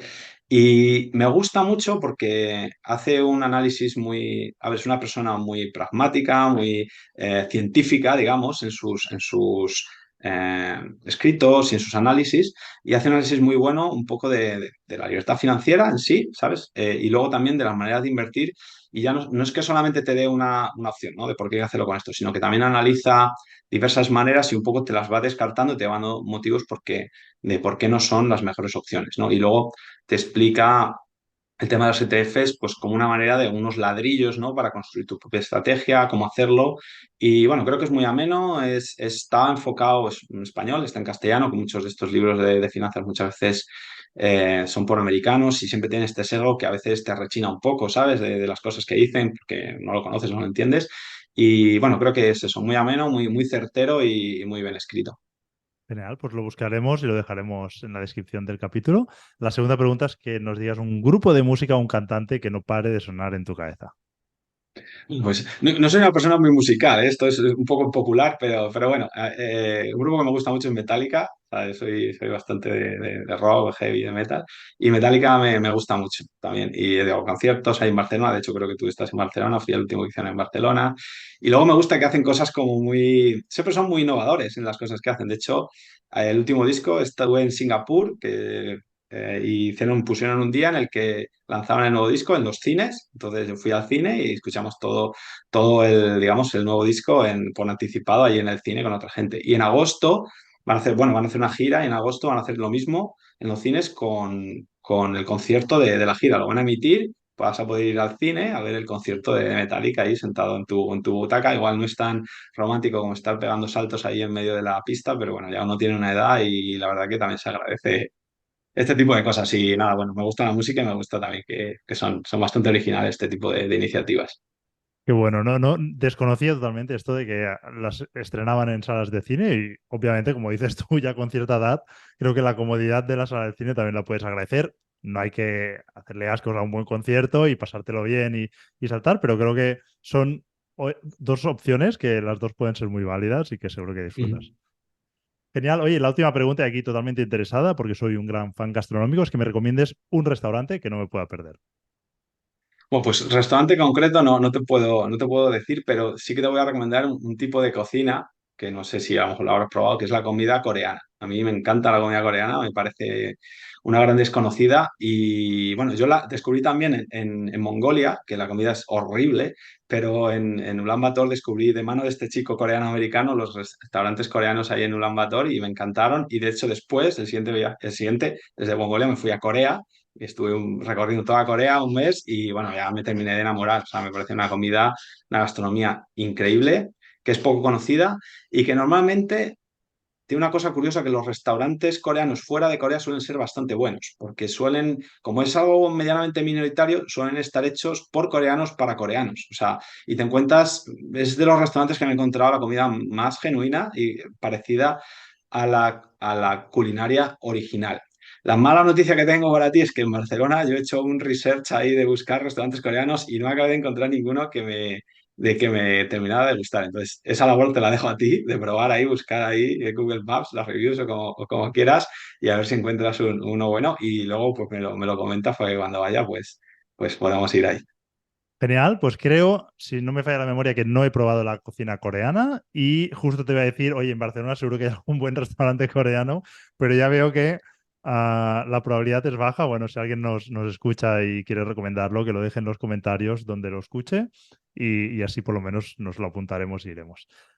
Jesús, llegamos al final. La verdad que ha sido súper interesante todo lo que hemos hablado. Me ha gustado mucho y personalmente pues tenía especial interés por conocer en profundidad pues, la cartera permanente. Así que bueno, te lo agradezco personalmente. Y con todo lo que nos has contado, seguro que hay mucha gente pues, que te querrá seguir o te quiera contactar. Entonces, no sé si nos quieres decir dónde te pueden encontrar. Nada, gracias a ti de nuevo por bueno, darme la oportunidad de hablar con tu audiencia también y contarle cosas sobre mi periplo inversor, ¿no? Y nada, que también ha sido una entrevista muy, muy amena, me ha gustado mucho. Me pueden encontrar en alfinlibre.net, que es mi blog, y bueno, sobre todo donde estoy más activo ahora, pues ya no estoy escribiendo tantos artículos, estoy mucho más activo en la newsletter, en el boletín, entonces que en alfinlibre.net pueden ver todo y luego si quieren pues seguir, les parece interesante, pues donde estoy enviando más información más actualizada es en la newsletter, ¿vale? Ahí van a encontrar el botón en la parte baja del blog y nada más. Ahí nos vemos si quieren visitarlo. Genial, pues dejaremos la página y todos los contactos en la descripción del capítulo. Y nada, llegamos al final y solo deseo pues, que haya estado cómodo a lo largo de la entrevista y nada, muchas gracias por haber compartido este tiempo con nosotros. Muy bien, muchas gracias, Germán. Hasta luego, Jesús. Chao, chao.